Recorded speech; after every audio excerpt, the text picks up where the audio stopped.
People say, oh, I know this guy, he's really smart, or I know this guy has a photographic memory. No, and I'm not just saying this because he's my dad. When you've met true supreme intelligence, I've never met anybody else in the world who had the level of intelligence he had. If he needed your phone number, he'd ask, what's your phone number? And you'd say it once, and that was it for the rest of his life. He didn't have to write it down. You tell him an address, that was it for the rest of his life. He never wrote anything down, he never had to repeat anything to him.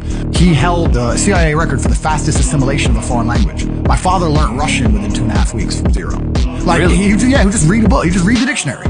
Like, to these people, it's just like, just read it. He remembered every chess game he'd ever played.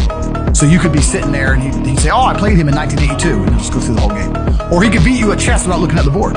So you'd have a board in front of you and say E4. He'd be in another room, C5, knight F3, knight C6, and he'd be cooking dinner and he'd fucking smoke you. He'd play simultaneouses where he'd play like 100 people in a row, so they'd sit there and they'd think, and he'd just go board to board, just make quick moves. He'd play a blind simultaneous, where I'm just talking about different, you have a board and he has nothing.